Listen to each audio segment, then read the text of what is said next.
رب اشرح لي صدري ويسر لي أمري واحلل عقدة من لساني يفقه قولي۔ بزرگان محترم، نوجوانان مکرم، عزیز دوستو، یہ ربیع الاول کی موسم بہار کی 12 تاریخ، جس کے بارے میں یہ مشہور ہے کہ اس دن، اس تاریخ کو، جبکہ پیر کا دن تھا، صبح کا وقت تھا، اس کائنات میں جن کا انتظار ہزاروں سالوں سے کیا جا رہا تھا، آپ کی آمد کا ہر نبی کو انتظار تھا، ہر نبی کی ہر امت کو انتظار تھا۔ اللہ رب ذوالجلال نے ارشاد فرمایا، وَإِذْ أَخَذَ اللَّهُ مِيثَاقَ النَّبِيِّينَ، اللہ رب ذوالجلال نے پیغمبروں سے، اپنے نبیوں سے وعدہ لیا، عہد و پیمان لیا۔ عالم ارواح میں ایک مجلس تو ساری انسانیت کے روحوں کی جمع تھی۔ اس مجمع میں اللہ پاک نے اپنے رب ہونے کا اقرار اپنے بندوں سے، بندوں کی ارواح سے لیا تھا۔ الست بربکم، اے انسانوں، آدم سے لے کر قرب قیامت پیدا ہونے والا آدم کا آخری بیٹا بھی اس مجمع میں موجود تھا۔ ان سب سے اللہ پاک نے بیک وقت یہ اقرار لیا، الست بربکم، کیا میں تمہارا پالنہار نہیں ہوں؟ کیا میں تمہارا پروردگار نہیں ہوں؟ میں نے بھی، آپ نے بھی، اور آدم کی تمام اولاد نے اللہ سے اقرار کیا، بلا کیوں نہیں، پروردگار آپ ہی ہمارے رب ہیں، ہم آپ کی ربوبیت کو تسلیم کرتے ہیں، آپ ہمارے پروردگار و پالنہار ہیں۔ ایک اقرار اللہ نے حضرات انبیاء علیہ السلام سے خصوصی طور پر لیا، وہ اقرار کرنے والے، اللہ سے وعدہ کرنے والے، وہ ارواح نبیوں کی ارواح تھی، پیغمبروں کی روحیں تھی۔ اللہ رب ذوالجلال نے نبیوں کی روحوں سے، نبیوں سے، انبیاء علیہ السلام سے ایک وعدہ لیا۔ آپ اندازہ لگائیں، وعدہ لینے والا رب العالمین ہو، وعدہ اور اقرار کرنے والے، عہد و پیمان کرنے والے انبیاء اکرام علیہ السلام ہو، تو جس بات کا وعدہ لیا جا رہا ہو وہ کتنی اہم بات ہوگی، کتنا عظیم پیغام ہوگا، جس پیغام کے بارے میں اللہ رب ذوالجلال رہتی دنیا تک کے انسانوں کو بتانے کے لیے اپنے اس کلام میں، جس کلام کا ایک ایک حرف نیکیوں سے بھرا ہوا، رحمتوں سے لبریز، برکتوں اور سعادتوں سے پر ہو، اس کلام میں اللہ رب ذوالجلال نے اس وعدے کا ذکر کیا۔ وعدہ لینے والا اللہ رب ذوالجلال، وعدہ کرنے والے اس کے برگزیدہ پیغمبران، کبھی ان سے خطا نہیں ہوتی، وہ غلطی نہیں کرتے، وہ گناہ نہیں کرتے، وہ معصوم عن الخطا، گناہوں سے معصوم اللہ تبارک و تعالیٰ کے برگزیدہ بندے جن کو اللہ منتخب کرتا ہے۔ کوئی بھی انسان اپنی عبادت کے ذریعے، اپنی ریاضت کے ذریعے، اپنی نمازوں کے ذریعے، اپنی اپنے سجدوں کے ذریعے، اپنی تلاوت کے ذریعے، اپنے روزوں کے ذریعے، اپنے حج کے ذریعے، اپنے صدقہ خیرات کے ذریعے کسی کو اگر پوری دنیا کی دولت مل جائے، وہ پوری دنیا کی دولت غریبوں میں بانٹ دے، بیواؤں پر لٹا دے، یتیموں پر خرچ کر دے، مسجدوں کی تعمیر میں لگا دے، انسانوں میں کھلے عام بانٹ دے، وہ آئے اس کو بھی دے دیا، فلاں آیا اس کو بھی دے دیا، اپنوں کو بھی دیا، پرایوں کو بھی دیا، رشتہ داروں کو بھی دیا، دوسروں کو بھی دیا، دوستوں کو بھی دے دیا، دشمنوں کو بھی دے دیا، سب کچھ لٹا دیا، پھر بھی اللہ سے وہ امید رکھے مولا میں نبی بننا چاہتا ہوں، تو بندہ اپنی عبادت سے، اپنے نمازوں سے، اپنے سجدوں سے، اپنی سخاوت سے، اپنی شجاعت سے، اپنی عدالت سے، اس کی پوری زندگی کے کار خیر کے عوض میں بھی کوئی نبی بننا چاہے تو نہیں بن سکتا۔ نبوت اللہ کی طرف سے عطا کی جاتی ہے، تو اللہ ان بندوں کو چنتا ہے جن کو خدا نے چنا ہو، وہ کیسے عظیم ہستیاں ہوں گی، اور انہوں نے جو وعدہ کیا اور ان سے جو وعدہ لیا گیا تو وہ وعدہ کتنا عظیم ہوگا۔ قرآن مجید نے اس واقعے کو نقل کیا جو اللہ پاک نے عالم ارواح میں نبیوں سے عہد لیا تھا، وعدہ لیا تھا۔ قرآن نے اس کا نقشہ بہت خوبصورت انداز سے کھینچا، وَإِذَا أَخَذَ اللَّهُ مِيثَاقَ النَّبِيِّينَ، اور یاد کرو اس وقت کو جب اللہ نے نبیوں سے میثاق لیا، نبیوں سے وعدہ لیا، جس میں آدم بھی ہوں، نوح بھی ہوں، یعقوب بھی ہوں، اسحاق بھی ہوں، یوسف بھی ہوں، ابراہیم بھی ہوں، اسماعیل بھی ہوں، اور موسیٰ بھی ہوں، عیسیٰ بھی ہوں، غرض تمام کے تمام انبیاء علیہم السلام سب کے سب موجود ہوں۔ ان کے سامنے اللہ پاک نے وعدہ لیا، اے آدم، اے نوح، اے ابراہیم، اے شیس، اے ادریس، اے یعقوب و اسحاق و یعقوب، اے یوسف، اے عیسیٰ، اے یحییٰ، تمام کے تمام پیغمبروں سے اللہ نے وعدہ لیا۔ کیا وعدہ لیا؟ لما آتیتکم، ضرور بالضرور میں نے تمہیں عطا کی ہوگی، من کتاب، کتاب، و حکمت، اور حکمت سے بھی تم کو نوازا ہوگا۔ ایسے بھی نبی آئے جن کو اللہ پاک نے کتاب عطا کی، اور ایسے بھی نبی آئے جن کو کتاب نہ ملی، بلکہ پچھلے جو نبی کی کتاب تھی اسی کتاب کو فالو کرنے کا انہیں حکم دیا گیا تھا۔ لما آتیتکم من کتاب و حکمہ، تمہاری اپنی کتاب کے رہنے کے باوجود، تمہاری حکمت و نبوت کے زمانے میں، اگر ثم جاءکم رسول مصدق لما معکم، میرا لاڑیلا پیغمبر آ جائے، میرا رسول آ جائے، پیغمبر آ جائے جو تمہاری کتاب کی تصدیق کرنے والا ہو، ثم جاءکم رسول مصدق لما معکم، وہ تمہاری کتابوں کی جو میں نے تم کو عطا کیا ہو اس کی تصدیق کرنے والا پیغمبر آدم تیرے زمانے میں آ جائے، تمہاری اولاد کے زمانے میں آ جائے، کسی بھی پیغمبر کے زمانے میں آ جائے، اللہ انبیاء سے وعدہ لے رہا ہے، لَتُؤْمِنُنَّ بِهِ، ضرور بھی ضرور تمہیں ان پر ایمان لے آنا ہوگا۔ پوری تاکید کے ساتھ اللہ پاک نے فرمایا لَتُؤْمِنُنَّ بِهِ، ایمان لاؤ۔ یہ لفظ ہے، اس کے لیے عربی میں کہتے ہیں آمینو، جیسے قرآن مجید میں کئی جگہ یہ لفظ موجود ہے، آمینو،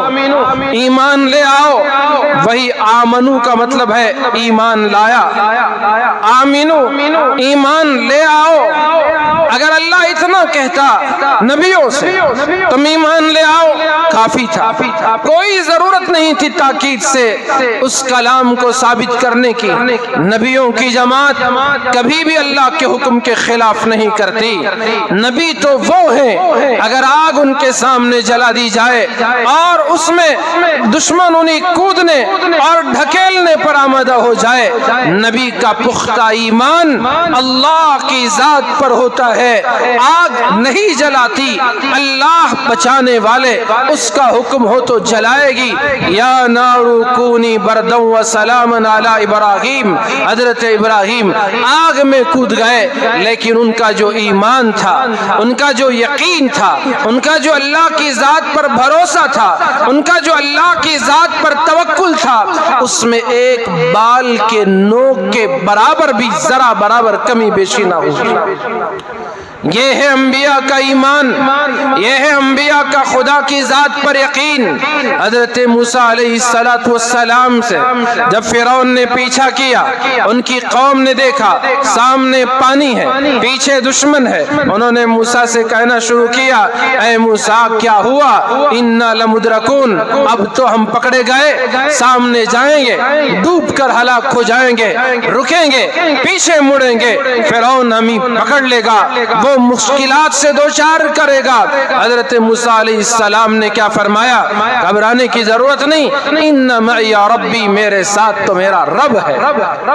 انبیاء کا ایمان بڑا اٹوٹ ہوتا ہے، مضبوط ہوتا ہے، کامل ہوتا ہے، اور وہ ہمیشہ اللہ کے حکم کی پابندی کرنے والے، کبھی اللہ کے حکم کے خلاف نہیں جاتے۔ پوری دنیا کی طاقت، فوج، وقت کا بادشاہ، اس کی ملٹری، اس کے سپاہی اور سب ایک طرف ہو جائیں اور اللہ کا حکم ایک طرف ہو، نبی اللہ کے حکم کو اپنے سینے سے لگاتے۔ یہ انبیاء علیہ السلام کی مقدس جماعت، اللہ ان سے کہتا آمینو، ایمان لے آؤ، کافی تھا، لیکن اللہ رب ذوالجلال نے ان سے فرمایا لَتُؤْمِنُنَّ بِهِ، آمینو یہ بھی امر کا صیغہ، لَتُؤْمِنُنَّ بِهِ یہ بھی، لَتُؤْمِنُنَّ یہ بھی امر کا صیغہ، یہ بھی حکم کرنے والا صیغہ، یہ بھی حکم کرنے والا لفظ، لیکن لفظ میں تاکید بڑھ جاتی ہے۔ آمینو میں وہ تاکید نہیں جو لَتُؤْمِنُنَّ ہے، لام زبر لا، عربی میں یہ بھی تاکید کے لیے آتا ہے، نون تشدید والا یہ بھی تاکید کے لیے آتا ہے۔ اللہ پاک نے تاکید کے لفظوں کا استعمال کر کے نبیوں سے کہا، اور اس کا اظہار اللہ نے قرآن میں کر دیا۔ میں نے نبیوں سے کہا کہ تم ضرور بھی ضرور میرے محبوب پر ایمان لے آنا۔ وَلَا تَنْصُرُنَّ، اتنا ہی نہیں بلکہ آپ کی تمہیں، میرے محبوب کی تمہیں ضرور مدد بھی کرنی ہوگی۔ لَتُؤْمِنُنَّ بِهِ وَلَا تَنْصُرُنَّ، اس پر اللہ نے اکتفا نہیں کیا، پھر اللہ نے ان سے اقرار لیا۔ قَالَ أَقْرَرْتُمْ، میرے نبیوں، میرے رسولوں، میرے پیغمبروں، میرے برگزیدہ بندوں، أَقْرَرْتُمْ، کیا تم نے اس بات کا اقرار کر لیا؟ لَتُؤْمِنُنَّ بِهِ پہلا لفظ تاکید کا، وَلَا تَنْصُرُنَّ دوسرا لفظ تاکید کا، اس پر بس نہ کیا، اللہ نے کہا اقررتم، کیا تم نے اس کا اقرار کر لیا؟ کیا تم نے مان لیا؟ پیغمبروں نے ایک زبان ہو کر جواب دیا قررنا، ہمارے رب ہم نے اس کو مان لیا، ہم نے اقرار کر لیا، ہم نے اسے تسلیم کر لیا۔ پھر اللہ تبارک و تعالیٰ فرماتے ہیں فاشہدوا، میرے رسولوں، میرے نبیوں، میرے پیغمبروں، تم اس بات پر گواہ رہنا، ایک دوسرے پر اس بات کی گواہی دو کہ ہم اس بات کے گواہ ہیں۔ اس کی تفسیر میں علماء مفسرین نے لکھا کہ ایک تو یہ گواہی انبیاء علیہ السلام کی اپنی جگہ، یہ گواہی کا مطلب دوسرا یہ ہے کہ انہوں نے اپنی امتوں کے سامنے اس کی گواہی دی، یہی حکم اللہ کا انہیں حکم ہوا تھا، اس لیے پیغمبروں نے اپنے اپنے زمانے میں اپنی امتوں کے سامنے آخری نبی کی شہادت دی، ان کی خوشخبری سنائی۔ آخری زمانے میں اللہ کا ایک لاڑیلا پیغمبر دنیا میں آنے والا ہے، اور ان کے یہ کمالات ہوں گے، ان کی یہ خوبیاں ہوں گی، ان کے یہ صفات ہوں گے، ان کے یہ اوصاف ہوں گے، اور ان کی عظیم ہستی، ان کی شان اونچی۔ نبیوں نے اللہ سے جو کچھ مانگ کر لیا، وہ آخری نبی، وہ آخری ہستی ایسے ہوں گے بن مانگے اللہ رب ذوالجلال ان کو سب کچھ عطا کرے گا۔ وہ آخری پیغمبر ان کے پیدائش کی جگہ، ان کے دنیا سے رخصت ہونے وصال کی جگہ، اور ان کے صحابہ کرام اور ان کا دور زمانہ،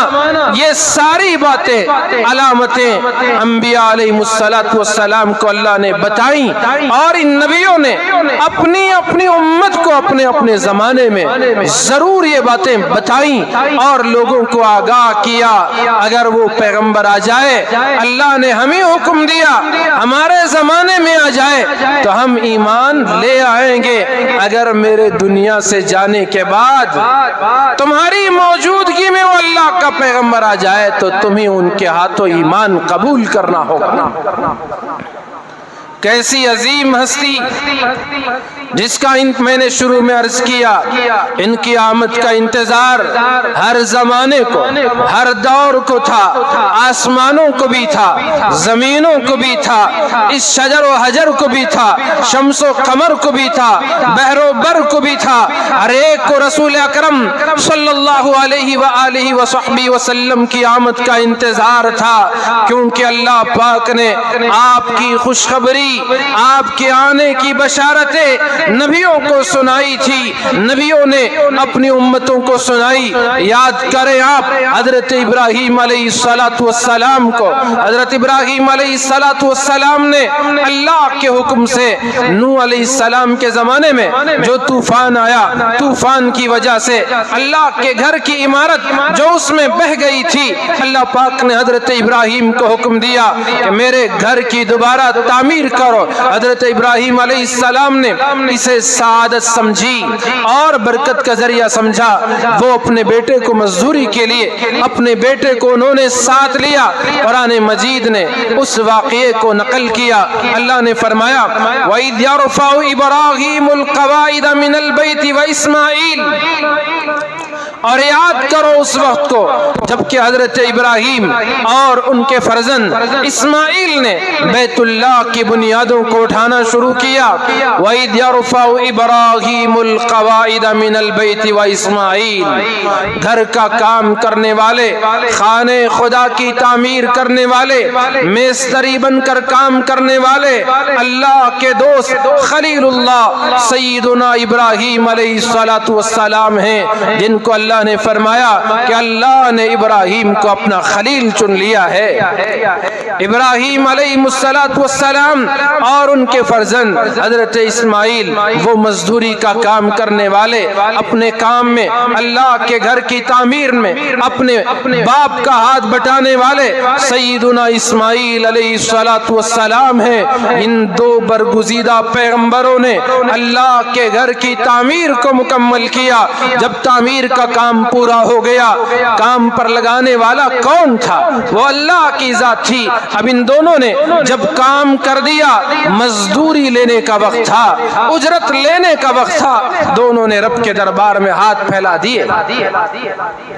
کام پورا ہوا، اے اللہ ہم مزدوری چاہتے، اے اللہ ہم نے آپ کی ڈیوٹی جو آپ نے لگائی آپ کی توفیق سے پوری کر دی، اب ہم اجرت چاہتے ہیں۔ اللہ کے حضور انہوں نے اجرت مانگنا شروع کیا۔ وَإِذْ يَرْفَعُ إِبْرَاهِيمُ الْقَوَاعِدَ مِنَ الْبَيْتِ وَإِسْمَاعِيلُ، اللہ سے پہلے انہوں نے قبولیت کی دعا مانگی، رَبَّنَا تَقَبَّلْ مِنَّا إِنَّكَ أَنْتَ السَّمِيعُ الْعَلِيمُ۔ اے ہمارے پروردگار، آپ کی توفیق سے ہم نے آپ کے گھر کی تکمیل کی ہے، یہ ہمارے بس کی بات نہیں کہ آپ کا گھر بنائے۔ کوئی بھی نیک کام انسان اللہ کی توفیق سے کر سکتا ہے۔ میرے رب کی عزت و جلالت کی قسم، آج یہاں بیٹھا ہوں، کچھ بول رہا ہوں تو یہ رب کی توفیق ہے۔ آپ تشریف لائے اللہ کے گھر دو گانا ادا کرنے کے لیے، اللہ کی عزت و بڑائی کبریائی کی قسم، یہ اللہ کی توفیق سے ہے کہ اس نے توفیق دی یہاں آئے، ورنہ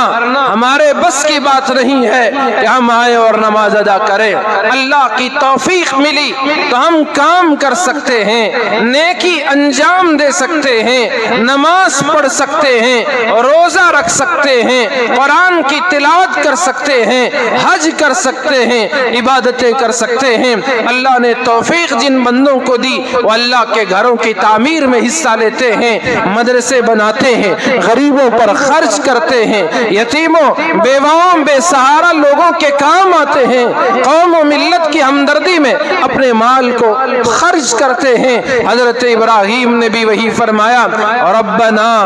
ربنا تقبل منا، ہم نے تو کام کیا وہ بھی آپ کی توفیق سے کیا، اے اللہ اب قبول کرنا آپ کا کام ہے۔ ربنا تقبل منا، اے ہمارے پروردگار ہمارے اس کام کو قبول فرما لیجئے۔ نبیوں کی کیا اونچی شان ہے، نیکی کرنے کے بعد، اچھا کام کرنے کے بعد، خانہ خدا کی تعمیر کے بعد اللہ سے دعا کر رہے مولا تو قبول فرما لے۔ ربنا تقبل منا انک انت السمیع العلیم۔ 2 رکعت کیا ہم نے نماز پڑھ لی، پھر ہماری رفتار، ہماری چال بدل جاتی ہے۔ ایک مسجد میں 1.5 اینٹ کے پیسے کیا دے دیے، ہمارا انداز بدل جاتا ہے۔ 4 دن تہجد کے لیے جو بیدار ہو گئے سمجھتے ہیں کہ ہم نے تو جنید بغدادی کو بھی پیچھے چھوڑ دیا ہے، ہمیں بڑے اللہ والے نیک بن گئے ہیں۔ کیا شان ہے نبیوں کی، اللہ کے پیغمبر جنہیں اللہ نے اپنا دوست کہا، خلیل کہا، وہ اللہ کے گھر کی تعمیر کے بعد، اور وہ گھر جو پوری دنیا کا مرکز، جسے قرآن نے کہا ان اول بیت، پہلا گھر ایسا جس میں برکتیں، ایسا گھر جس میں ساری انسانیت کے لیے ہدایت کا چشمہ، اس گھر کی تعمیر کے بعد دونوں پیغمبر باپ اور بیٹے رب کے حضور عاجزی سے فریاد کرتے ہیں، ربنا تقبل منا انک انت السمیع العلیم۔ اے اللہ تجھے اختیار ہے، چاہے تو تو قبول کر بھی سکتا ہے، چاہے تو رد بھی کر سکتا ہے۔ آپ نے توفیق دے دی تو مولا اس کو قبول بھی فرما لیجیے۔ اور ابراہیم کو اللہ نے مزید توفیق دی کہ وہ مانگیں، اجرت مانگیں، اس کی مزدوری مانگیں۔ اس میں انہوں نے کہا ربنا واجعلنا مسلمین لک ومن ذریتنا امۃ مسلمۃ لک، اے ہمارے رب ہم دونوں یعنی مجھے بھی اور میرے بیٹے کو بھی آپ کا فرما بردار بنا دے، آپ کی اطاعت کرنے والا بنا دے۔ کبھی ہم نے یہ دعا مانگی، اولاد کے لیے مانگی، ہمارے ہاتھ اٹھے، اے اللہ میرے بیٹے کو ڈاکٹر بنا دے، بچے کو انجینئر بنا دے، اچھا گھر بار دے دے، کاروبار دے دے، اس کے قرضے کو پھیڑ دے۔ میں یہ نہیں کہہ رہا ہوں کہ یہ دعائیں نہ مانگیں، ضرور مانگیں۔ پہلے حضرت ابراہیم کی دعا مانگے، مولا مجھے بھی تیرا بنا اور میرے بچے کو بھی تیرا بنا، میری اولاد کو بھی تو اپنا بنا لے۔ وَجَعَلْنَا مُسْلِمَيْنِ لَكَ وَمِن ذُرِّيَّتِنَا أُمَّةً مُسْلِمَةً لَكَ۔ لوگ ہم سے دعا کی درخواست کرتے ہیں، ضرور کریں، امید سے کہ دعا قبول ہوگی، اللہ پاک سب کی دعاؤں کو قبول فرمائے۔ تو اس امید سے لوگ نیک لوگوں سے، امام صاحب سے، مؤذن صاحب سے، داڑھی والوں سے، نمازیوں سے دعا کی درخواست کرتے ہیں، کریں، لیکن کیا بیماری کے لیے، مال کے لیے، کاروبار کے لیے، تجارت کے لیے، اس کے علاوہ کبھی ہم یہ نہیں کہتے کہ حضرت بچے کی ہدایت کے لیے دعا فرمائے، اس کی دینداری کے لیے دعا کرے، وہ قرآن کا حافظ عالم بنے دعا کرے، وہ نیک بن جائے اس کے لیے دعا کرے۔ زبان پہ کسی کے آتا ہی نہیں، وہی دنیا کی ساری پریشانیوں کا اظہار ہوتا ہے۔ حضرت کاروبار میں گھاٹا ہو گیا، دعا فرمائے۔ کبھی یہ نہیں کہا کہ حضرت ظہر کی جماعت چھوٹ گئی، آپ ہمارے لیے دعا کریں، نماز چھوٹ گئی، اس کے لیے دعا کریں۔ اصل محرومی تو دین میں کمی کا جانا ہے۔ کھانا ایک وقت کھاؤ یا بھوکے رہ جاؤ، کوئی ایسی بڑی پریشانی نہیں۔ گھر چھت کا سایہ ملے یا نہ ملے وہ کوئی بڑی پریشانی نہیں، اگر دینداری نصیب نہ ہو تو یاد رکھنا کہ سب سے بڑی مصیبت ہے۔ یہ علامت ہے کہ خدا ہم سے محبت نہیں کرتا، اللہ ہم کو پسند نہیں کرتا۔ اگر وہ پسند کرتا ہے تو ہم ہی اس کے گھر بار بار بلاتا ہے، آجا فجر میں بستر چھوڑ کے آجا، میں تیرا یہاں انتظار کر رہا ہوں، ظہر میں دکان چھوڑ کے آجا، میں تجھ سے محبت کر رہا ہوں، عصر میں بھی کاروبار چھوڑ کے آجا، میں تجھ سے محبت کرتا ہوں، مغرب میں بھی میرے دربار میں حاضر ہو جا، عشاء میں بھی آجا، میں تجھے سجدے میں بار بار دیکھنا چاہتا ہوں کیونکہ میں تجھ سے محبت کرتا ہوں۔ اگر کسی کو نماز کی، دین کی کوئی بات کی، کوئی کام کی توفیق نہ مل رہی ہے، سمجھ لینا کہ اللہ اس سے ناراض ہے، چاہے وہ دنیا کے سارے کام کیوں نہ کر لیں، وہ ہمالیہ کی چوٹی پر کیوں نہ پہنچ جائے، وہ سمندر کی گہرائیوں میں کیوں نہ اتر جائے، وہ تحت الثری یا فوق الثریا کیوں نہ پہنچ جائے، اگر اسے دین کے کاموں کی توفیق نہیں تو پھر وہ سب سے زیادہ دنیا میں مصیبت کا شکار ہے۔ تو حضرت ابراہیم علیہ السلام نے دعا مانگی، اے اللہ ہمارے اس تعمیر کو قبول بھی فرما لیجئے، مجھے بھی اور میرے بیٹے کو آپ کا اطاعت گزار فرما بردار بنا لیجئے۔ اے اللہ یہاں ایسی قوم عطا کر دیجئے، امتا مسلمتا لک، جو آپ کی فرما بردار، ایسی قوم یہاں اے اللہ پیدا فرما دیجئے۔ اور آگے انہوں نے کہا وارینا مناسکنا، اے اللہ عبادت کے طریقے ہم کو سکھا دیجئے، وتب علینا، اور ہمیں معاف کر دیجئے، ہماری توبہ کو قبول فرما لیجئے، انکا انت التواب الرحیم۔ اور آگے انہوں نے دعا کی ربنا وابعث فیہم رسولا منہم،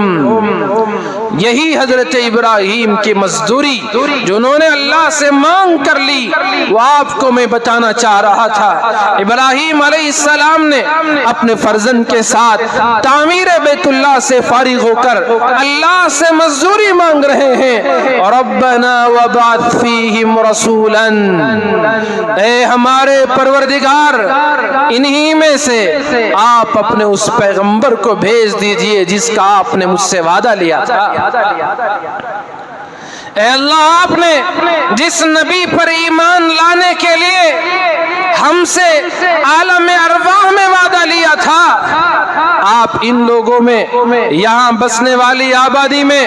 ہماری اولاد میں، اب تو یہاں اسحاق تو نہیں تھے حضرت ابراہیم کے ساتھ، وہ بھی حضرت ابراہیم کے بیٹے تھے، اور یہاں تھے حضرت اسماعیل علیہ السلام، مانگ رہے ہیں مولا اس نبی کو اس آل میں سے جاری کر دے، میرے اس بیٹے کی نسل سے یہاں کی قوم میں تو میرے مالک اس پیغمبر کو بھیج دے جس کا تو نے نبیوں سے وعدہ لیا تھا۔ ربنا وابعث فیہم رسولا، اس نبی کا کام کیا ہوگا، یتلو علیہم آیاتی، وہ پیغمبر، وہ رسول جو تیرا لاڑیلا ہوگا، تیرا محبوب ہوگا اور تیرا حبیب ہوگا۔ اللہ کو اپنے محبوب سے اتنی محبت کہ اللہ نے ایک مرتبہ جبرائیل امین کو بھیج دیا، جاؤ میرے محبوب کو خوشخبری سنا کے آؤ، وَإِذَا ذُكِرْتُ ذُكِرْتَ مَعِي، جب بھی میرا ذکر ہوگا میرے محبوب کو خوشخبری سنا دو کہ محبوب اللہ کے ساتھ آپ کا بھی ذکر بلند ہوتا رہے گا، آپ کا بھی ذکر خیر ہوتا رہے گا۔ مؤذن جب اشہدو ان لا الہ الا اللہ کہے گا، واشہدو ان محمد رسول اللہ بھی کہے گا، ایمان لانے کے لیے انسان جب لا الہ الا اللہ پڑھے گا ساتھ میں اسے محمد الرسول اللہ بھی کہنا ہوگا، اشہدو ان لا الہ الا اللہ واشہدو ان محمدن عبدہ ورسولہ۔ جمعہ میں خطیب ممبر پر کھڑے ہو کر جب اللہ کی حمد و ثنا بیان کرتا ہے، وہی ممبر پر اس کا خطبہ مکمل نہیں ہوتا جب تک کہ وہ رسول اللہ پر درود و سلام کے نذرانے نہ بھیج دے۔ عید کی نماز ہو یا کوئی بھی خطبہ ہو، خطیب جب اللہ کا نام لیتا ہے ساتھ میں اللہ کے رسول علیہ الصلوۃ والسلام کا نام بھی لیتا ہے۔ قرآن مجید ہے کیا؟ وہ تو سارے رسول اکرم صلی اللہ علیہ وسلم کی خوبیوں کا تذکرہ ہے، آپ کے کمالات کا ذکر خیر ہے، آپ کے اوصاف کا بیان ہے، آپ کے صفات حمیدہ کو اللہ پاک نے آیتوں کی شکل میں قرآن مجید میں نازل فرما دیا ہے۔ تو میرے اللہ نے اپنے محبوب سے ایسی محبت کی انتہا فرما دی۔ تو حضرت ابراہیم علیہ السلام نے اللہ سے جو دعا مانگی، اے اللہ ان کا کام یہ ہوگا یتلو علیہم آیاتی، وہ اپنی پوری قوم کے سامنے تیری آیتوں کو تلاوت کر کے بتائیں گے، وہ پڑھ پڑھ کر تیری آیتوں کو سنائیں گے، لوگوں کو اس کی حکمت بھی بتائیں گے۔ وَيُعَلِّمُهُمُ الْكِتَابَ وَالْحِكْمَةَ، اے ہمارے رب تیری آیتیں یتلو علیہم آیاتک، تیری آیتیں پڑھ کر بھی سنائیں گے اور کتاب و حکمت کی تعلیم بھی دیں گے۔ اللہ کے نبی علیہ الصلوۃ والسلام کا اور ایک کام انہوں نے بتایا، یہ صفت بھی بیان کی، وَيُزَكِّيهِمْ، لوگوں کے دلوں کو پاک کریں گے۔ میرے بھائیوں، اللہ کے نبی علیہ الصلوۃ والسلام کی پوری زندگی کے مشن کو حضرت ابراہیم علیہ الصلوۃ والسلام نے اپنے اس دعا میں بیان کر دیا۔ اے اللہ، آپ کا وہ نبی تیری آیتوں کو پڑھ کر بھی سنائے گا، کتاب کو سکھائے گا، حکمت بھی بتائے گا اور لوگوں کے دلوں کو شرک سے پاک کرے گا، کفر سے پاک کرے گا، دنیا کی لالچ سے پاک کرے گا، حرص و طمع سے پاک کرے گا، تمام برائیوں سے، گناہوں سے وہ پاک کرے گا۔ وَيُزَكِّيهِمْ، اللہ کے نبی علیہ الصلوۃ والسلام کی پوری زندگی کا مشن یہی تھا۔ آپ نے اللہ کی آیتوں کو پڑھ کر سنایا، آپ نے اللہ کی کتاب سکھائی، حکمت سمجھائی اور اللہ کے رسول نے اللہ کے حکم سے لوگوں کے دلوں کا تزکیہ کیا۔ تو حضرت ابراہیم علیہ الصلوۃ والسلام نے پیغمبر کے آنے کی دعا اللہ سے مانگی۔ حضرت عیسیٰ علیہ السلام کی جب لوگوں نے انہیں تنگ کیا، پریشان کیا، تو انہوں نے لوگوں سے جو گفتگو کی اس کو اللہ پاک نے قرآن مجید میں بیان فرمایا۔ وَإِذْ قَالَ عِيسَى ابْنُ مَرْيَمَ، یاد کرو جب مریم کے بیٹے عیسیٰ نے اپنی قوم کے لوگوں سے یعنی بنو اسرائیل سے کہا، یا بنی اسرائیل، اے یعقوب کی اولاد، اے بنو اسرائیل، انی رسول اللہ علیکم، میں اللہ کی طرف سے تمہارے درمیان بھیجا گیا ہوں، پیغمبر ہوں۔ میں موسیٰ پر جو کتاب اتری میں اس کی بھی تصدیق کرنے والا، مصدقا لما بین یدی من التورات، جو تورات اللہ نے حضرت موسیٰ علیہ السلام کو دیا تھا، جو مجھ سے پہلے پیغمبر گزرے، میں اس کی تصدیق کرنے والا، وَمُبَشِّرًا بِرَسُولٍ يَأْتِي مِن بَعْدِ اسْمُهُ احمد، اور اس پیغمبر کی خوشخبری بھی دینے والا ہوں جو پیغمبر میرے بعد آئیں گے، ان کا نام احمد ہوگا۔ اللہ نے اپنے نبیوں سے جو وعدہ لیا، نبیوں نے اپنے اپنے زمانے میں آخری پیغمبر کی خوشخبری سنائی، نوید مسرت سنائی، انی رسول اللہ علیکم مصدقا لما بین یدی من التوراة ومبشرا برسول یأتی من بعد اسمه احمد۔ ہر نبی نے اپنے زمانے میں، حضرت موسیٰ علیہ السلام نے اپنے زمانے میں لوگوں کو بتایا کہ آخری پیغمبر کے یہ اوصاف و کمالات ہوں گے۔ اسی لیے جب اللہ کے نبی علیہ السلام کی پیدائش ہوئی، آپ کی ولادت ہوئی، تو جگہ جگہ جو بڑی بڑی نشانیاں دنیا میں روشن ہوئی، نمودار ہوئی، ایک طرف وہ اور دوسری طرف بہت سے یہودی علماء آپ کی آمد کا انتظار کرتے تھے۔ نصرانی یعنی عیسائی، بہت سے عیسائی علماء اور دیگر آسمانی مذاہب کے ماننے والے اللہ کے نبی، آخری پیغمبر، میرے اور آپ کی آقا جناب محمد الرسول اللہ صلی اللہ علیہ وآلہ وصحبہ وسلم کی آمد کا انتظار کر رہے تھے۔ اسی لیے جب آپ علیہ کی عمر 12 سال کی تھی، لڑکپن کا زمانہ تھا، چچا آپ سے بڑی محبت کرتے حضرت ابو طالب انہی کی کفالت میں تھے، پیدا ہوئے یتیم پیدا ہوئے، اللہ کی حکمت تھی، بڑے ہوئے کچھ عرصے میں ماں کا انتقال، دادا کا انتقال، اب چچا کی کفالت میں 12 سال کی عمر، اور ایسی محبت حضرت ابو طالب اپنے بھتیجے سے کیا کرتے تھے، دسترخوان بچھا ہوتا،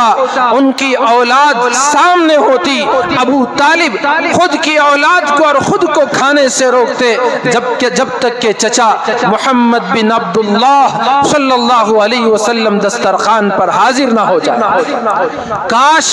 ہمارے دسترخوان اللہ کے نبی کی سنتوں سے سج جائیں، آپ کے طریقے کے مطابق ہم کھانے پینے والے بن جائیں، ہمارے دسترخوان پر لگا ہوا کھانا حلال کھانا رہے، حلال مشروبات رہے، اور پاکیزگی کے ساتھ ہم کھانے والے بن جائیں۔ حضرت ابو طالب نے اس وقت تک اپنے بچوں کو کھانے سے منع کرتے رہتے جب تک کہ محمد بن عبداللہ صلی اللہ علیہ وسلم دسترخوان پر شریک نہ ہو جائیں، اور ہوتا بھی یہ تھا کھانا اگر کم تھا، اگر وہ خود کھاتے وہ کافی نہ ہوتا، اور یہ لاڑیلے پیغمبر یہ 12 سال اس سے کم عمر کے جب بھی کھانے کے لیے بیٹھتے تو کم مقدار کا کھانا سب کے لیے کافی ہو جایا کرتا تھا۔ تو 12 سال کی عمر میں جب ملک شام کا حضرت ابو طالب نے سفر کیا، راستے میں بحیرہ نام کا ایک عیسائی راہب، عیسائی عالم، زاہد، متقی، پرہیزگار، ان سے ملاقات ہوئی۔ اس نے اس لڑکے کو پیغمبر دو عالم جناب محمد الرسول اللہ صلی اللہ علیہ وسلم کو ابھی نبوت کا اعلان نہیں ہوا تھا، ابھی لڑکپن، تو اس وقت جیسے ہی اس نے دیکھا، اس نے حضرت ابو طالب کو اس نے منت سماجت کی، گزارش کی کہ ان کو ملک شام نہ لے جائیں، اس بچے کو آپ معمولی بچہ سمجھنے کی غلطی نہ کریں، ان کو آپ ملک شام نہ لے جائیں۔ یہود کے علماء جیسا میں ان کو پہچانتا ہوں کہ یہ آخری پیغمبر، اسی طرح یہود کے ملک شام میں جو علماء ہیں وہ بھی ان کو اچھی طرح پہچان جائیں گے کہ یہی آخری پیغمبر ہوں۔ وہ تمام علامتیں، وہ تمام نشانیاں اس بچے میں موجود ہیں جو تورات میں، انجیل میں اور پچھلی آسمانی کتابوں میں جو نشانیاں آخری پیغمبر کے ہیں وہ تمام کی تمام نشانیاں اس لاڑیلے میں موجود ہیں۔ اگر آپ ان کو لے جائیں گے، الذین آتیناہم الکتاب، قرآن نے اعلان کیا جن کو ہم نے اہل کتاب بنایا، کتاب عطا کی، جن قوموں کو ہم نے کتاب سے نوازا، یعرفونہ، وہ تمام کی تمام قومیں، ان میں کا ہر فرد میرے محبوب کو پہچانتا ہے، جانتا ہے، علامتوں کا علم ہے، نشانیوں کا علم ہے، وہ سب کچھ جانتے ہیں، یعرفونہ۔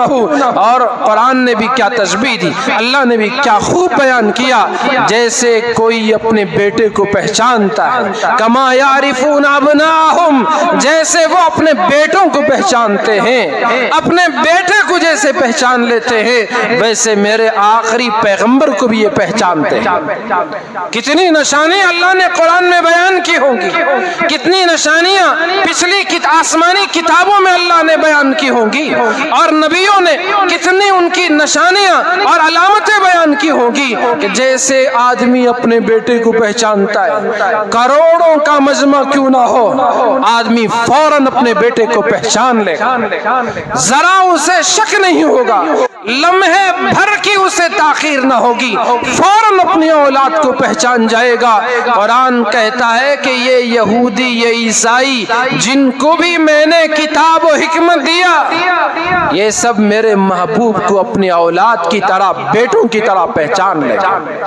کما یعرفون ابناءہم، لیکن ہے ان کی مجبوری کہ وہ حق کو چھپانے والے، ان کے اندر جو حسد ہے، ان کو تو یہ امید تھی کہ حضرت اسحاق جو حضرت ابراہیم کی اولاد تھے، ان کی نسل سے جیسے اور نبی آئے انہی کی آل سے یہ آخری پیغمبر بھی آئیں گے، لیکن یہ حضرت ابراہیم کی دعا اللہ نے اسماعیل علیہ السلام کے حق میں قبول فرمائی تھی، تو ان کی نسل سے جناب محمد الرسول اللہ صلی اللہ علیہ وسلم پیدا ہوئے۔ تو یہ جو ان کے دلوں میں حسد تھا، یہ جو کینہ تھا، اس کی وجہ سے ان لوگوں نے آپ کا انکار کیا، ورنہ ان کے دل گواہی دیتے تھے کہ یہی آخری پیغمبر ہے،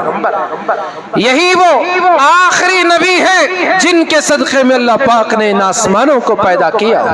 زمینوں کو پیدا کیا، درختوں کو، پہاڑوں کو، آسمان و زمین کو، سورج و چاند کو، ان ستاروں سیاروں کو، جن و ملک کو، انسانوں کو، اور غرض ساری کائنات کو میرے رب نے آپ کے پیدا ہونے کے صدقے میں، آپ کے پیدا کرنے کے مقصد کے تحت اللہ پاک نے پیدا فرمایا، لولا لما خلقت الافلاق، میرے محبوب آپ کو پیدا کرنا مقصد نہ ہوتا تو ان آسمانوں کو پیدا نہ کرتا۔ تو ایسے نبی کی آمد کا انتظار تمام رسولوں نے کیا، پیغمبروں نے کیا، اہل کتاب علماء نے کیا، ہر نبی کی ہر امت نے کی، ہر قوم نے کیا۔ جب مکہ مکرمہ میں لوگوں نے آپ کو تکلیف دینا شروع کیا، آپ نے مسلمان صحابہ کرام کو اجازت دی کہ وہ حبشہ کی طرف ہجرت کرے۔ حبشہ کا بادشاہ نجاشی جو عیسائی مذہب کا ماننے والا تھا، نیک تھا، اللہ کے نبی نے اجازت دی، صحابہ حبشہ میں جا کر آباد ہونا شروع ہوئے۔ وہاں پر جب مکے میں اطلاع ملی کہ یہاں ان لوگوں نے راہ فرار اختیار کی، اب وہاں چلے گئے۔ مکے سے ایک وفد دشمنوں کا نکلا اور نجاشی کے پاس تحفے تحائف لے کر گئے اور اس سے کہا کہ دیکھو ہمارے باشندے جو ہمارے معبودوں کو برا بھلا کہنے والے، وہ تو عیسیٰ علیہ السلام کے بارے میں بھی برا بھلا کہتے ہیں، مریم کو بھی نہ جانے کیا کچھ کہتے ہیں، غلط سلط باتیں بادشاہ کے کان میں انہوں نے ڈال دی۔ بادشاہ نے مسلمانوں کو بلایا، صحابہ کرام کو مدعو کیا، وہ چاہ رہا تھا کہ ان سے بھی تو ان کی بات سنے، ان کی بھی تو بات سنے، ان کو بھی تو موقع دے۔ حضرات صحابہ سامنے آئے، حضرت علی رضی اللہ عنہ کے بھائی جعفر طیار رضی اللہ تعالیٰ عنہ ان صحابہ کی جماعت کے امیر ٹھہرے، انہوں نے بادشاہ کے سامنے اپنا موقف بیان کیا اور بادشاہ نے دوران گفتگو پوچھا، بتاؤ تم عیسیٰ علیہ السلام کے بارے میں کیا کہتے ہو؟ سنا ہے کہ تم ان کے بارے میں کچھ غلط باتیں کہتے ہو، چونکہ عیسائیوں کے علماء نے، یہودیوں کے علماء نے عیسیٰ علیہ السلام کے بارے میں یہ مشہور کر دیا تھا کہ ان کو لوگوں نے قتل کر دیا،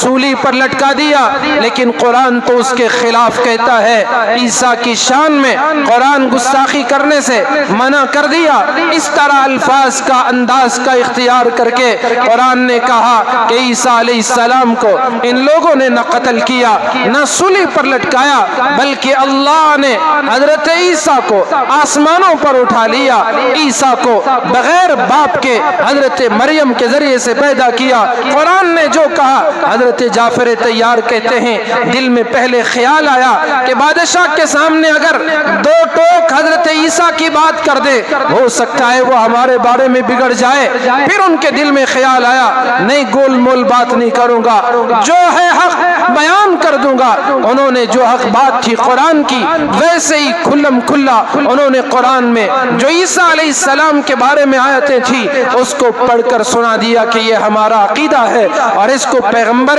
دو جہاں محمد عربی صلی اللہ علیہ وسلم نے سکھایا ہے۔ تو نجاشی بادشاہ کیا اس نے پہلے سے قرآن پڑھا تھا؟ جی نہیں، اس نے کہا یہی بات تو صحیح ہے جو قرآن کہہ رہا ہے، یہی بات تو صحیح ہے جو تمہارے پیغمبر کہہ رہے ہیں، واقعی آخری پیغمبر ہیں، آخری رسول ہیں، جو تورات اور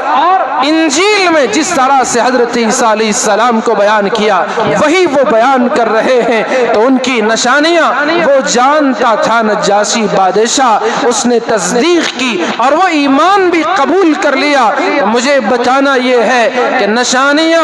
اتنی حد تک تھی کہ ان کا امیر بھی جانتا تھا، ان کا غریب بھی جانتا تھا، ان کا عالم بھی جانتا تھا، ان کا عام آدمی بھی جانتا تھا کہ آخری پیغمبر کی نشانیاں کیا ہوگی۔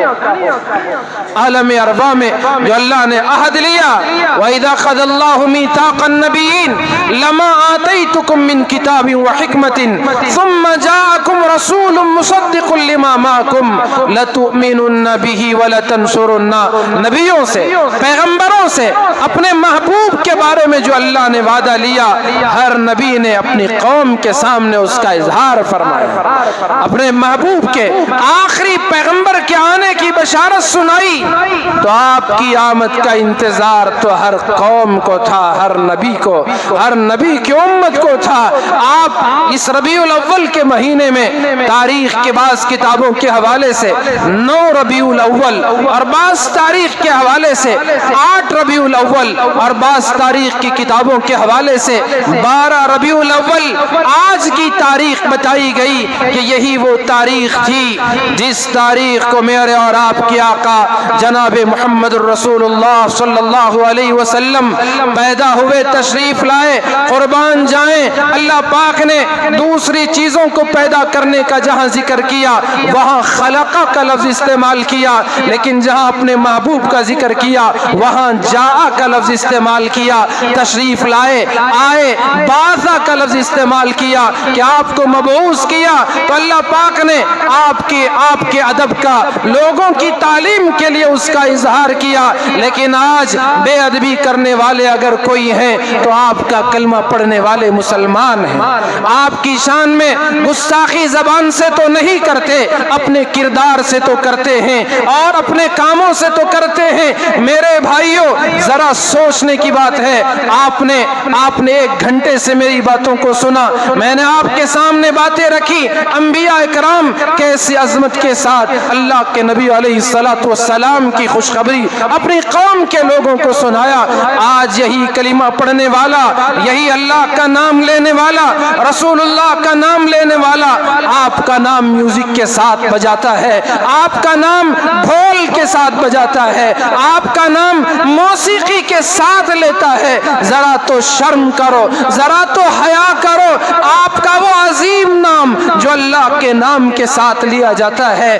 جو اللہ کے نام کے ساتھ اللہ نے قرآن میں فرمایا وَرَفَعْنَا لَكَ ذِكْرَكَ، میرے محبوب ہم نے آپ کے ذکر کو بلند کیا ہے، ہم نے آپ کے ذکر کو بلند کیا ہے۔ ناچنے والے اور گانے والے دنیا کی موسیقی کا استعمال کرتے ہیں تو مسلمان بھی اپنے آپ کو کلمہ پڑھنے والا سمجھتا ہے، ایمان والا قرار دے کر اپنے محبوب کا نام میوزک کے ساتھ بجاتا ہے۔ اس سے زیادہ بے ادبی کرنے والا کون ہوگا؟ اس سے زیادہ گستاخی کرنے والا کون ہوگا؟ ہم خود اپنے محبوب، اپنے آقا علیہ السلام کے ساتھ بے ادبی کا مظاہرہ کرتے ہیں۔ میرے بھائیوں، یہ میلاد کا آپ کو سب سے بڑا پیغام ہے، وہ یہ کہ اللہ کے نبی کے ساتھ ادب کا معاملہ کریں۔ آپ جتنا ادب کا معاملہ کریں گے آپ خوش نصیب ہوں گے۔ مدینہ منورہ میں جو لوگ وہاں پہنچتے ہیں، جن کے دل میں اللہ کے رسول کی محبت ہوتی ہے،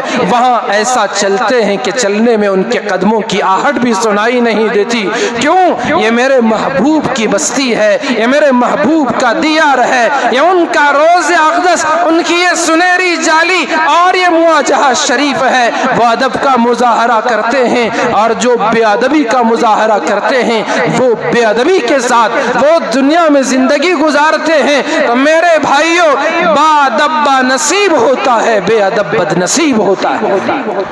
اب آج دیکھیں آپ کتنے بے ادب گستاخی کرنے والے، اگر آپ کے اور ہمارے دل میں ایمان ہے، رسول اللہ صلی اللہ علیہ وسلم سے سچی محبت ہے، میرے رب کی قسم اسے ہم برداشت نہیں کر سکتے۔ یہ برداشت ہونے کی چیز نہیں ہے کہ نبی کا نام ہو اور ان کی عظمتوں کو پامال کر دیا جائے۔ کتنے جھنڈے آج گلیوں میں، چوراہوں میں اور راستوں میں، سڑکوں میں لگائے گئے۔ کل پرسوں آپ دیکھیں کلمہ لکھا ہوا جھنڈا لوگوں کے قدموں میں ہوگا، کوئی گاڑی اسے رونتی ہوئی گزر رہی ہوگی۔ کون بے ادبی کرنے والے، کون شان میں گستاخی کرنے والے، اللہ اور اس کے رسول کے نام کی تعظیم کا کیا مقام ہے، ہم نے اس کو پامال کر دیا ہے اور ہم نے اسے سمجھا کہ یہی محبت کا اظہار ہے۔ جی میرے بھائیوں، محبت کا اظہار سنیں، آج تو چھٹی ہے، 1-2 منٹ آپ کے بڑھ جائیں، کوئی حرج نہیں، محبت کو سنیں۔ صدیق اکبر نے کیسے محبت کا دم بھرا اور کس طرح محبت کا اظہار کیا۔ غار میں جانا ہے، چلے گئے، مال لانا ہے، گھر میں جھاڑو دیا، قدموں میں لا کر ڈال دیا، گھر چھوڑنا ہے، لمحہ نہ سوچا یا رسول اللہ چلیں آپ کے ساتھ، میں بھی چلنے کو تیار ہوں، یا رسول اللہ فکر نہ کریں، ابو بکر آپ کے ساتھ ہے، ابو بکر کی اولاد آپ کے ساتھ ہے، یا رسول اللہ ابو بکر کا مال آپ کے اوپر نثار ہے، یا رسول اللہ یہاں تک کہ زندگی بھی میری آپ کی طرح 63 سال کی ہوگی۔ اور ایسا انہوں نے وفاداری کا ثبوت دیا۔ جب انتقال ہوا، اللہ کے رسول علیہ السلام کے 7 روزے میں ابو بکر کو جگہ ملی۔ پوچھو عمر سے محبت کس چیز کا نام ہے؟ جب بھی جائیں صحابہ کہتے ہیں جا محمد رسول اللہ، جا النبی و ابو بکر و عمر، نبی آئے، ابو بکر آئے، عمر آئے، جہاں بھی دیکھو ان تینوں کا ساتھ تھا۔ اللہ نے ان کے ساتھ کی ایسی لاج رکھی، تینوں کو ایک جگہ آرام کرنے کا موقع عطا کر دیا، اور محبت ایسی جو اللہ کے نبی نے حکم دیا اس پر جان لٹانے کو تیار، جان قربان کرنے کو تیار، مال لٹانے کو تیار۔ عثمان غنی کی زندگی پڑھے، آپ کو محبت مل جائے گی۔ علی مرتضیٰ کی آپ سیرت کو پڑھیں، آپ کو محبت ملے گی۔ امام حسن کو پڑھیں، آپ کو ملے گی۔ امام حسین کی زندگی پڑھیں، غرض 1.25 لاکھ صحابہ کرام کی زندگی کو پڑھیں، آپ کو محبت رسول کیا چیز ہے آپ کو ملے گی۔ امام ابو حنیفہ کو پڑھے، امام شافعی کو پڑھے، امام مالک کو پڑھے، امام احمد ابن حنبل کو پڑھے، امام بخاری کو پڑھے، امام مسلم کو پڑھے۔ آپ ان ائمہ حدیث، ائمہ تفسیر، ائمہ فقہ، ان تمام کو آپ پڑھے۔ شیخ عبد القادر جیلانی کو پڑھے، حسن بصری کو پڑھے، خواجہ اجمیری کو پڑھے، قطب غوری کو پڑھے، صفدر حیدر کو پڑھے، نظام الدین اولیاء کو پڑھیں۔ ان اولیاء کی آپ تاریخ اٹھائیں، آپ ان کے ادب کو پڑھیں کہ انہوں نے کس طرح سے رسول اللہ صلی اللہ علیہ وسلم کے ساتھ ادب کا، محبت کا معاملہ کیا تھا اور کیسی محبتوں کا اظہار کیا تھا۔ آپ کو پتہ چلے گا کہ محبت وہ تھی جو وہ کر رہے تھے یا وہ ہے جو ہم کرنا چاہتے ہیں۔ تو اس لیے مجھے امید ہے کہ جو لوگ شروع میں آئے ان کو تو بات پوری سمجھ میں آئی ہوگی، لیکن جو تاخیر میں پہنچے انہوں نے تو عنوان ہی نہیں سنا، بات ان کو غلط سمجھ میں آئی ہوگی۔ اس لیے میں بار بار عرض کرتا ہوں، جمعہ آپ کے لیے ایک عظیم الشان دن ہے۔ جمعہ کو رسول اللہ نے سید الایام قرار دیا، ان تمام دنوں میں افضل قرار دیا جن پر سورج طلوع ہوتا ہے۔ یہ جمعہ اس کو یہودیوں نے حاصل کرنا چاہا، ناکام ہو گئے، ان کو اتوار کا ہفتے کا دن ملا۔ عیسائیوں نے حاصل کرنا چاہا، ان کو اتوار کا دن ملا، محروم رہ گئے۔ اللہ نے جمعہ کو اس امت کے لیے محفوظ کر دیا تھا، اس امت کے لیے اللہ نے جمعہ کے دن کو محفوظ محفوظ کر دیا تھا، اپنے آخری پیغمبر کو بھیجا، ان کے صدقے میں مجھے اور آپ کو جمعہ ملا تاکہ جمعہ میں اللہ کا قرب زیادہ حاصل کر سکیں۔ یہی وہ جمعہ کا دن ہوگا، جنت میں اللہ کے دیدار کا بھی دن ہوگا۔ لیکن ہم اس دن کو بیکار کے کاموں میں، لغو کاموں میں اور سونے میں، وقت گزارنے میں، ضائع کرنے میں ہم اس کو ضائع کر دیتے ہیں۔ ہم نے اس کی اہمیت کو، اس کی فضیلت کو نہیں جانا۔ جمعہ کے دن مسجد میں بھی بڑے بوجھل قدموں سے اور نیند کی اونگ کی آنکھوں سے اور بڑی مشکل سے ہم تاخیر سے پہنچتے ہیں۔ دروازے کے پاس بیٹھنے کو شاید سب سے بڑی فضیلت کا کام سمجھتے ہیں، آخر میں پہنچتے ہیں اور ہم سمجھتے ہیں ایک بار جو جمعہ میں حاضری دے دی تو بس ہم مسلمان ہیں، پھر جمعہ تک ہمارے لیے چھٹی ہے۔ میرے بھائیوں، پانچوں نمازوں میں بھی اور جمعہ کے دن اول وقت، اس وقت جب فرشتہ آپ کا نام لکھنے کے لیے دروازے پر کھڑا ہو اور آپ کا نام پہلے آ جائے، کبھی تو فکر کرو پہلا نام جمعہ کی فہرست میں، فرشتے کے دفتر میں پہلا نام میرا آ جائے، آج میرا نام آ جائے۔ نہیں، کوئی نہیں چاہتا۔ بالکل آخر میں 2 رکعت سجدے، ادھر خطیب کا خطبہ، سلام پھیرے، پھر مسجد میں میں اکثر کہا کرتا ہوں بارش آتی ہے، موسلا دھار بارش، تیز بارش، پانی سڑکوں پر گلیوں میں ہوتا ہے، لمحوں میں وہ پانی راستہ تلاش کر کے نکل جاتا ہے۔ اسی طرح پیچھے ابھی نمازی نماز پڑھی کیوں نہ رہے ہوں، مصلی راستہ بنا کر پانی کی طرح باہر چلے جاتے ہیں۔ تو میرے بھائیوں، جمعہ کا دن فضیلت کا دن، جمعہ کا دن برکت کا دن، جمعہ کا دن اللہ کو منانے کا دن، جمعہ کا دن اس امت کو ملا خاص دن ہے۔ اس دن کی عظمت کو پہچانو۔ تھوڑا جلدی مسجد کو آ جاؤ۔ جو لوگ شروع سے تھے انہوں نے بات کو سمجھا کہ میں نے عنوان کیا قائم کیا اور اس پورے عنوان کا بیان کا مقصد کیا تھا، تو اس لیے میرے بھائیوں ہمیں بات کو سمجھنے کی ضرورت ہے۔ ادب کیا ہے، محبت کیا ہے، سیکھنے کی ضرورت ہے۔ اللہ رب ذوالجلال ہم سب کو صحیح سمجھنے کی توفیق عطا فرمائے۔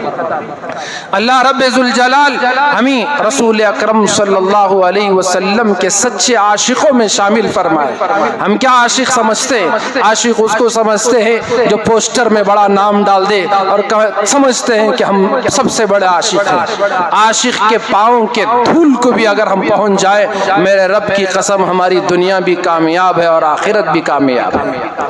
ہم ان کے درجے کو نہیں پہنچ سکتے، دعا کریں کہ تھوڑا سا عشق کا حصہ ہمیں بھی نصیب ہو جائے۔ آمین ثم آمین، وآخر دعوانا الحمدللہ رب العالمین۔